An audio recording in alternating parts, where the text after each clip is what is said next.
साथियों नमस्कार। आज दिनांक 16/4/2020 को मैं ST2 DC ट्रैक सर्किट के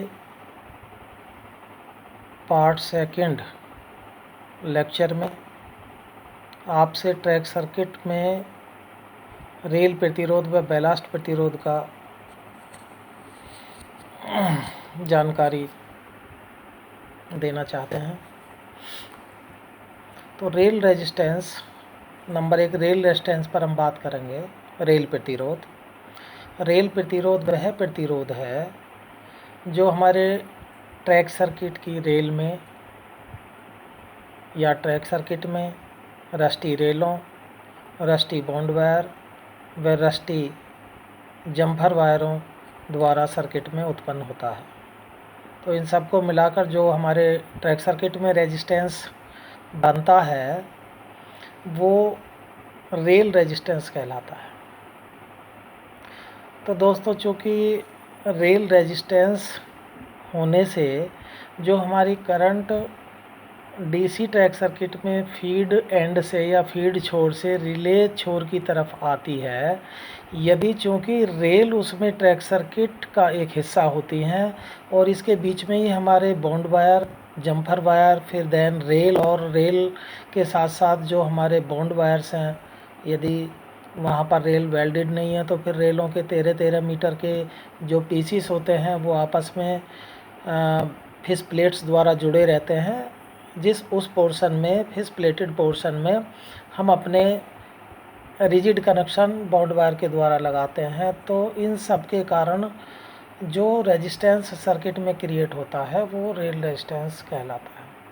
तो साथियों, यदि ये रेजिस्टेंस ज़्यादा होगा तो हमारी ट्रैक पर जो करंट है वो कम जाएगी, और ट्रैक पर करंट कम जाने के कारण वो ट्रैक पर पर्याप्त वोल्टेज नहीं होगी तो वो पिकअप नहीं हो पाएगी, जिसके कारण से हमारी रिले ड्रॉप हो जाएगी। रिले ड्रॉप हो जाएगी तो हमारा जो ट्रैक सर्किट क्लियर दिखाएगा वो अनवांटेड पोजीशन में भी वो ड्रॉप होने के कारण रेड शो करेगा, अर्थात फेलियर बताएगा।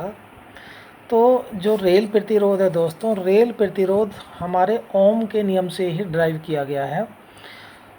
प्रतिरोध आप जानते हैं कि प्रतिरोध बराबर विभवांतर बटे विद्युत धारा, अर्थात रेजिस्टेंस बराबर वोल्टेज अपॉन करंट, यानी R = V/I। ये है तो प्रतिरोध ही। रेल प्रतिरोध भी एक प्रतिरोध ही है जो ओम्स लॉ पर ही डिपेंड करता है। तो ओम्स लॉ से ये सामान्य रेजिस्टेंस ना होके हमारी ट्रैक की रेलों में जो रेजिस्टेंस क्रिएट होता है उसको हम रेल रेजिस्टेंस कह रहे हैं। तो रेल रेजिस्टेंस = ट्रैक सर्किट के सिरों पर विभव का अंतर, अर्थात voltage difference across the track rails upon average current passing through the rails, अर्थात ट्रैक सर्किट में बहने वाली औसत विद्युत धारा। तो ये है, यानी रेल प्रतिरोध जिसे RR से प्रदर्शित करते हैं। RR means rail resistance.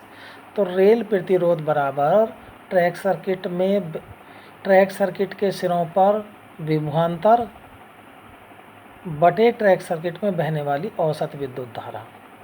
तो RR बराबर VF - VR, अर्थात फीड एंड पर वोल्टेज और रिले एंड पर वोल्टेज का डिफरेंस, यानी सीधा सीधा RR = VF - VR बटे एवरेज करंट कैसे आएगी, फीड एंड पर करंट प्लस रिले एंड पर करंट अपॉन 2, यानी बटे IF + IR अपॉन 2।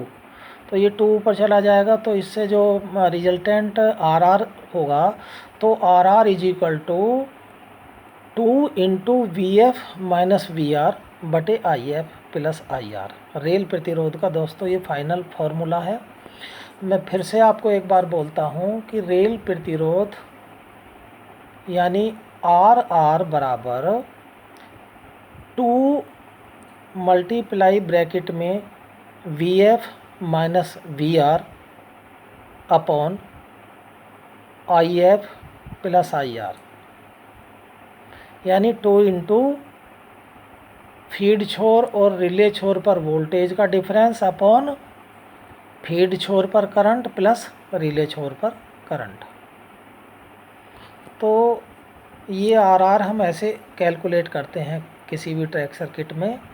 तो RR की कुछ लिमिटेशन हैं, 2 लिमिटेशंस हैं कि जो हमारा रेल प्रतिरोध है वो 700 मीटर तक लंबे ट्रैक सर्किट के लिए रेल प्रतिरोध का मान 1.5 ओम पर किलोमीटर से अधिक नहीं होना चाहिए, यानी RR should not be greater than 1.5 ohm per kilometre. और दूसरा RR should not be greater than 0.5 ohm per kilometre when track circuit length is greater than 700 metre, यानी जब ट्रैक सर्किट की लंबाई 700 मीटर तक है तो इसकी वैल्यू 1.5 ओम यानी 1.5 ओम पर किलोमीटर से अधिक नहीं होनी चाहिए इस रेल प्रतिरोध की वैल्यू। और यदि ट्रैक सर्किट 700 मीटर से ज़्यादा लंबा है तो रेल प्रतिरोध की वैल्यू आधा ओम पर किलोमीटर से अधिक नहीं होनी चाहिए। तो दोस्तों, रेल प्रतिरोध कैलकुलेट करने के लिए आपको 4 चीज़ें मेजर करनी पड़ेंगी। 4 चीज़ों में आपके फीड छोर पर वोल्टेज और फीड छोर पर करंट तथा रिले छोर पर वोल्टेज और रिले छोर पर करंट। यदि आप ये 4 चीज़ मीटर से मेजर कर लेते हैं तो आप उस पर्टिकुलर ट्रैक सर्किट की लंबाई के लिए रेल प्रतिरोध निकाल सकते हैं। तो आपने उस पर्टिकुलर ट्रैक सर्किट की लंबाई, जो भी आपका ट्रैक सर्किट जितना लंबा है उसके लिए इस फॉर्मूले से आपने कैलकुलेट कर लिया। फिर आप रेल प्रतिरोध को कंपैरिजन पर किलोमीटर के हिसाब से कर सकते हैं। फॉर एग्जांपल, आपका ट्रैक सर्किट 100 मीटर लंबा है तो आपकी कुछ वैल्यू आई, तो उसे हम मैथमेटिकल हिसाब से निकाल लेंगे कि 100 मीटर लंबाई के लिए रेल प्रतिरोध इतना आया, 1 मीटर के लिए इतने बटे इतना आया और 1000 मीटर के लिए इतने बटे इतने मल्टीप्लाई इतना आया। तो उसको इससे 1.5 ओम और 0.5 ओम से लेंथ के हिसाब से कंपैरिजन करके देख लेंगे। यदि वो इससे ज़्यादा आता है तो आपको अलर्ट हो जाना चाहिए दोस्तों। आपका रेल प्रतिरोध बढ़ने से आपका ट्रैक सर्किट कभी भी फेल हो सकता है। ट्रैक पर गाड़ी भी नहीं है तो भी आपकी ट्रैक रिले ड्रॉप हो सकती है, अननेसेसरी आपको भागना पड़ेगा। मेंटेनेंस, इट मीन्स जो हमारा सिग्नल मेंटेनर है वो मेंटेनेंस ठीक से इस ट्रैक की कर नहीं पा रहा है, क्योंकि रेल प्रतिरोध बढ़ने से रोकना सिग्नल मेंटेनर का काम होता है, तो उसको हमें समय समय पर देखना है। तो रेल प्रतिरोध से हम सिग्नल विफलताओं को कम करते हैं, उसके लिए हम उसका ट्रैक सर्किट का पीरियोडिकल चेक करते हैं और उसको कैलकुलेट करके हम देखते हैं कि हमारा ट्रैक सर्किट ठीक कार्य कर रहा है या नहीं कर रहा है। दूसरा आता है, इसमें एक और प्रतिरोध आता है दोस्तों ट्रैक सर्किट में, उसे कहते हैं बैलास्ट रेजिस्टेंस। तो बैलास्ट रेजिस्टेंस क्या चीज़ है? आप कहेंगे कि बैलास्ट रेजिस्टेंस ये कहाँ से आ गया दूसरा एक नया नाम। तो बैलास्ट रेजिस्टेंस दोस्तों ट्रैक सर्किट की रेलों के पैरेलल में बनता है और ये हर वक्त नहीं रहता है, ये सीजन टू सीजन डिपेंड करता है, ये घटता बढ़ता रहता है। तो बैलास्ट रेजिस्टेंस कब बनता है? बैलास्ट रेजिस्टेंस की मैं डेफिनेशन बताऊं तो बैलास्ट रेजिस्टेंस वह नेट रेजिस्टेंस है जो हमारे ट्रैक सर्किट में खराब बैलास्ट तथा गले सड़े स्लीपरों द्वारा या ख़राब स्लीपरों द्वारा हमारे सर्किट में उत्पन्न होता है और ये ट्रैक सर्किट की रेलों के पैरेलल में आता है। तो पैरेलल में आने के कारण जितना ज़्यादा पैरेलल पाथ बनेंगे हमारे ट्रैक सर्किट में उतना ही इसकी वैल्यू कम होती जाएगी, क्योंकि रेजिस्टेंस पैरेलल में जुड़ने पर उनकी रिजल्टेंट वैल्यू कम हो जाती है। इस प्रकार ये जो बैलास्ट रेजिस्टेंस है ये घटना ख़राब है, बैलास्ट रेजिस्टेंस घटना ख़राब है, जबकि रेल रेजिस्टेंस बढ़ना ख़राब है। दोनों उल्टा है हिसाब इनका।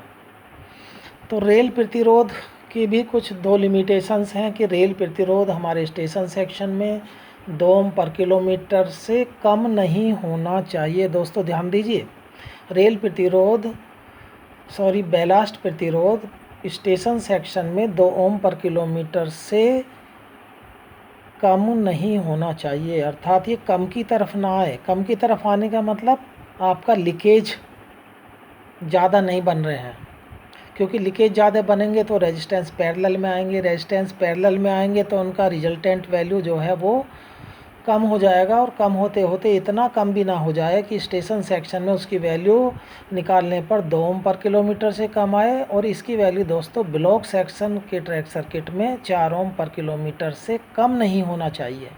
फिर मैं आपको याद दिलाऊं कि ये दोनों वैल्यू कम नहीं होनी चाहिए, ज़्यादा नहीं, बल्कि इसे बोलेंगे कम नहीं होनी चाहिए।